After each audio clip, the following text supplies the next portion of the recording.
ဆိုင်မိုဇက်စရာအလွန်အပေါက်ဆိုးတယ်ဆိုတဲ့အချက်တစ်ချက်ကိုကျွန်တော်တို့ကပြိတ္တကိုချပြထားရပါတယ်အောက်လုံးပြက်လုံးတွေကိုမင်းတို့တွေကြော်လွှားမင်္ဂလာပါရှင်ဗီဒီယိုလေးတွေကိုအစင်မပြတ်တင်ပေးသွားမှာမို့ရွေရရှင်မြန်မာ YouTube Channel လေးကို Subscribe လုပ်ပေးသွားပါအောင်ရှင်မေဆိုတဲ့ခါကျတော့ကျွန်တော်နဲ့အလုပ်လုပ်မဲ့လူရှင်တော်အားလုံးကမလုပ်ချင်တာများပါတယ်တွေးလုံးဆိုတာရှိပါတယ်တွေးတတ်ရင်တွေးရင်ကြီးတတ်ကမယ်ကို့မှာလည်းအမေလည်းရှိတယ်ညီမလည်းရှိတယ်နောက်ဆုံးကို့မှာမိန်းမလည်းရှိတယ်ဒါတွေကိုအောက်ကတခွိခွိကြီးနေတာဟာတို့မြမဇက်သပင်အတွက်ကြာဆုံးကန်းနေပဲဆိုင်မိုဇက်ရဲ့ပရိသတ်တွေကတော့အခုကျွန်တော်တို့TikTok မှာတွားကြည့်လိုက်ပါနော်3နှစ်ကလေးတွေကသူ့ရဲ့ဖန်တွေဖြစ်ပါတယ်လောလောဆယ်ကျွန်တော်ကဆိုင်မိုဇက်ကိုထောင်ထားတဲ့အတွက်ကြောင့်မလို့တီထောင်ခွင့်ဆိုတဲ့စာရွက်တွေလှုပ်ထားပါတယ်လှုပ်ထားတဲ့အတွက်ကြောင့်မလို့ကျွန်တော်တို့ကတပင်စီယုံနဲ့ကင်းကွာလို့မရတဲ့အတွက်ကြောင့်မို့ကျွန်တော်တို့ဒီအဆွေးဝေးဟိုကျွန်တော်လာရောက်တက်ရောက်ခြင်းဖြစ်ပါတယ်ပေါ့ဟုတ်ကဲ့စဉ်းစားမရှိဘူးဆိုတာကတော့ तू က live system ကို live system ဆိုတဲ့အတွက်ကြောင့်မလို့ तू ကပြီးတော့ပြင်ဘယ်ဖြောပြတင်ဆက်ရေးတွေကိုဘယ်ဖြောပြတင်ဆက်ရေးတွေကိုဖြောပြမယ်လို့စာရွက်စာတမ်းနဲ့ဘလို့ပဲတင်တာ तू က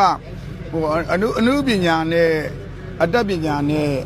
ပေါင်းစပ်ထားတာဖြစ်တဲ့ကြောင့်မို့ဒီအနုပညာဆိုတဲ့အချိန်မှာ emotion တွေပါပါတယ်ပေါ့နော်နောက်ပြီးတော့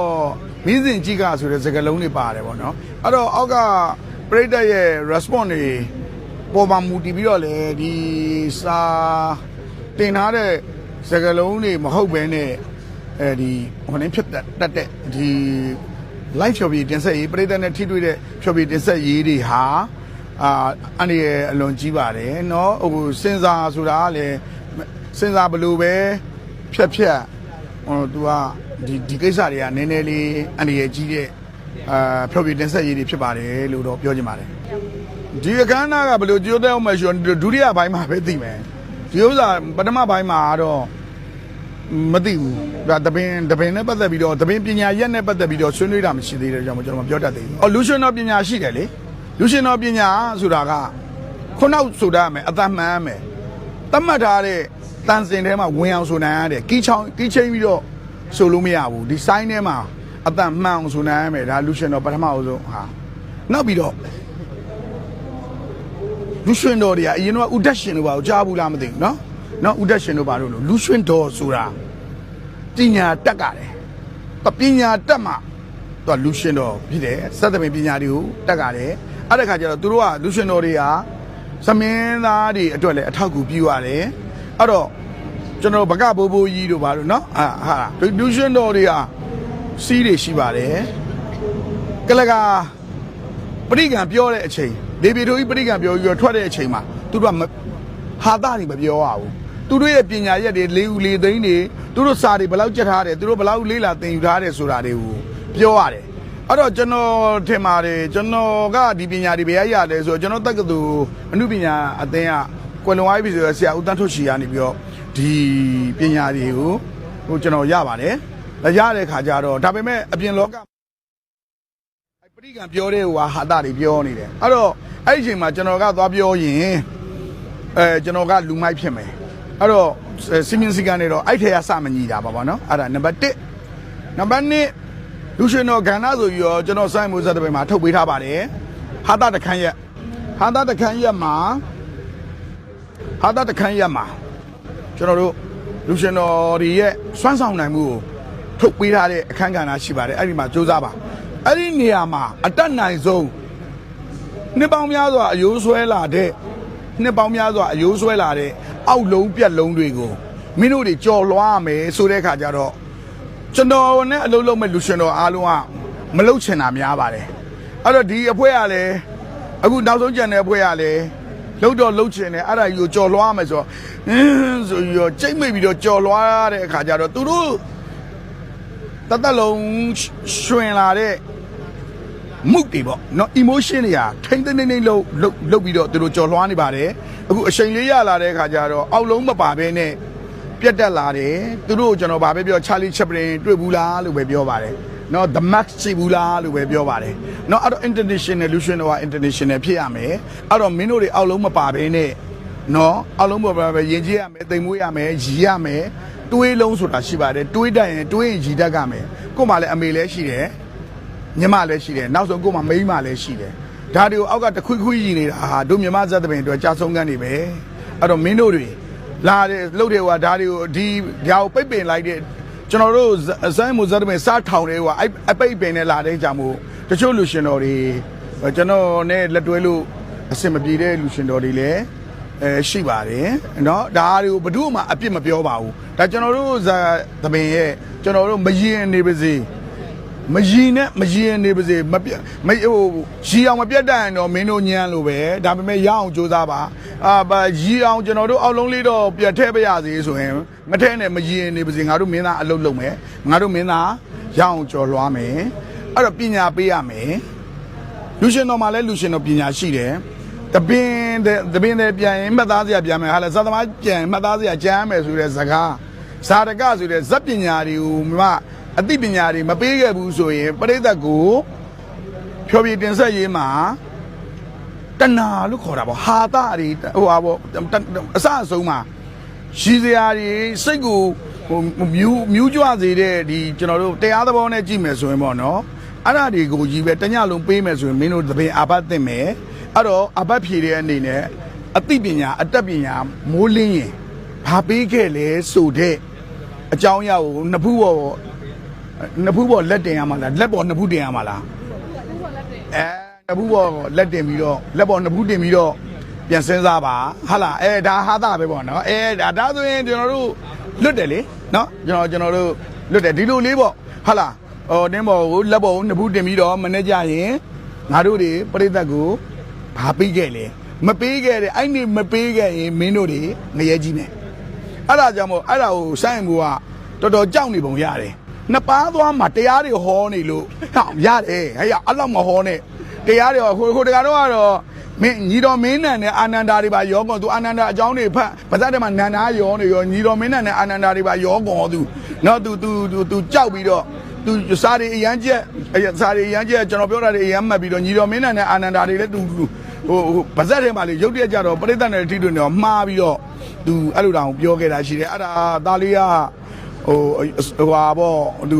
စာရီကျက်ပြီးတော့ပါဇက်ကနေတခါကျွန်တော်တို့လည်းလေခုနပြောလို့ပေါ့နော်နှစ်ဖူးတော့လက်တင်တာလားလက်ပေါ်နှစ်ဖူးတင်တာလားဆိုလိုပဲနန္ဒာချင်းရောက်သွားတော့အာနန္ဒာနဲ့ညီတော်မင်းနန်ပေါ့နော်ညီတော်မင်းနန်နဲ့မှားသွားတာပါအဲ့ဒါလေးကိုလည်းကလေးကိုသူစူးစမ်းတဲ့အတွက်ကြောင့်မို့သူတပင်အာဘတ်တဲ့မှာကြောက်လို့သူတရားတွေဟောနေတာကျွန်တော်အញ្ញမ်းမဟောဖို့ကျွန်တော်ပြောထားပြီးပါပြီတရားတွေအញ្ញမ်းမဟောဖို့เนาะဟုတ်ကဲ့ပါဆိုင်းမိုးဇက်ရဲ့ပရိသတ်တွေကတော့အခုကျွန်တော်တို့ဟို TikTok မှာတွားကြည့်လိုက်ပါเนาะ3နှစ်ကလေးတွေကသူ့ရဲ့ဖန်တွေဖြစ်ပါတယ်3နှစ်တို့4နှစ်တို့ကလေးတွေကဖန်တွေဖြစ်တော့ဒီကလေးတွေအဖွားကြီးဖြစ်မယ်ဆိုရင်ကျွန်တော်တို့ဒီကလေးတွေအသက်60အထိအားပေးမယ်ဆိုရင်ဆိုင်းမိုးဇက်ကဘယ်လောက်ဖြစ်မလဲတော့50နဲ့9နှစ်လောက်ကျွန်တော်တို့မှန်းထားပါတယ်ပေါ့နော်ဘာလို့လဲဆိုတော့သူ့ဖန်လေးတွေကအခုမှ3နှစ်ပဲရှိသေးတာဟုတ်ကဲ့ပါတိုက်ခိုက်ကံမှုနဲတယ်ဆိုတဲ့ကိစ္စကသူကကျွန်တော်တို့ကမြင်ဟိုလူဆိုတာကမှားတာမှန်တာရှိပါတယ်မိသူမစုအမှားမကင်းပါဘူးအဲ့တော့လူတဦးကိုပဲဖြစ်ဖြစ်အဖွဲ့အစည်းတစ်ခုကိုပဲဖြစ်ဖြစ်အဖွဲ့အစည်းဆိုတဲ့နေရာမှာဟိုအစိုးရအဖွဲ့အစည်းလိုတွေလည်းဖြစ်နိုင်တယ်လူမှုအဖွဲ့အစည်းတွေလည်းဖြစ်နိုင်လူတူတယောက်ချင်းလည်းဖြစ်နိုင်တယ်ပြည်သူ့ပြင်ဆိုစီဘသူပဲဖြစ်ဖြစ်ကောင်းတာတွေရှိတယ်လို့စိုးတာတွေရှိပါတယ်စမ်းမိုးလည်းစိုးတာတွေရှိပါလိမ့်မယ်ဒါပေမဲ့အဲ့ဒီစိုးတဲ့ရှိကိုကျွန်တော်တို့တိုက်ခိုက်တယ်ဆိုတဲ့ဟာကမြားတွေလိုပဲသဘောထားပါပေါ့နော်သဘောထားတယ်ဆိုတော့ကျွန်တော်တို့ကအဲ့ဒီအခါမှာကျွန်တော်တို့ကအဲ့မြားတွေကိုတန်လိုက်လို့ဆွဲဆောင်ထားတဲ့ကျွန်တော်တို့မျိုးရိုးတွေတိဆောက်ထားတယ်လို့ကျွန်တော်တို့ကျုံးတွေတိဆောက်ထားတယ်လို့ပဲကျွန်တော်အဲ့ဒါမျိုးကျွန်တော်တို့ strategy ကြစိတ်မှန်ကိန်းကြတိဆောက်ရပါတယ်အဲ့တော့ကျွန်တော်ရဲ့ဆိုင်းမှုဇက်မှာကျွန်တော်တို့အဲ့လိုအဲ့မြားတွေကိုကာကွယ်ဖို့အတွက်ကျွန်တော်တို့ဒတိုင်းတစ်ခုကိုတိဆောက်ရပါတယ်နောက်ပြီးတော့အဲ့မြားတွေကအခုဒုံးကြီးခစ်တယ်တွေသူကတန်လိုက်တန်းနဲ့သူက Google နဲ့ချိတ်ဆက်ပြီးတော့တန်လိုက်တန်းနဲ့သူတွားအောင်လုပ်လို့ရတဲ့စနစ်ထီကိုကျွန်တော်လုပ်ပါတယ်အဲ့ဒါတော့ဘာလဲဆိုတော့ဆိုင်းမိုးဇက်စရာအလွန်အပေါက်ဆိုးတယ်ဆိုတဲ့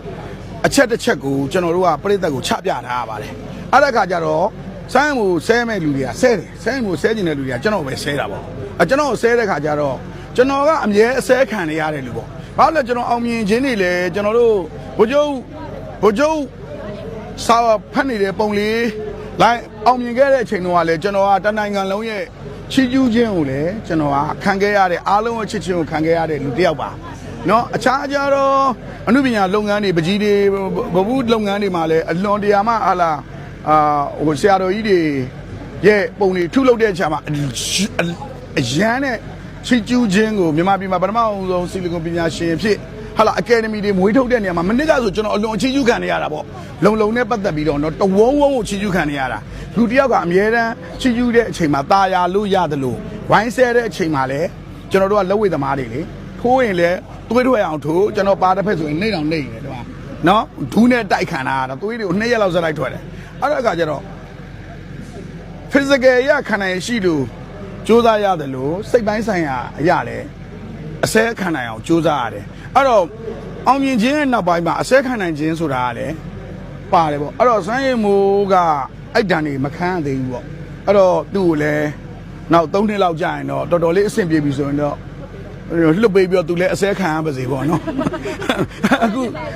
ကျွန်တော်မြစ်တာပေါ့ तू အဲ့ဒါကျင့်အောင်မ तू အဲ့လေအဲ့တော့ကျွန်တော်ပရိသတ်တယောက်ကိုမေးတယ်ပေါ့နော်စမ်းမိုးတာအစဲခံရရင်လို့တပီးတို့အဲ့သူ့ဖန်တွေကိုမေးတယ်ပေါ့တချို့ရင်းနှီးတဲ့ဖန်တွေကိုမေးတော့ဘယ်လိုနေတမီးတို့ကဘာမှတတ်နိုင်ဘူးထိုင်းတနေ့ကုန်ထိုင်းကုန်နေမှာတဲ့အဲ့လိုဒါအစဲခံနေရရင်အေးလို့ကျွန်တော်ဇတ်တပင်တို့စိုင်းမိုးဇတ်တပင်တို့နာမည်တက်တဲ့နေကြရင်စိုင်းမိုးဆဲရတဲ့ခါကျရင်စိုင်းမိုးခံရတဲ့ခါကျရင်လည်းပရိသတ်တွေလည်းဝိုင်းခံကြ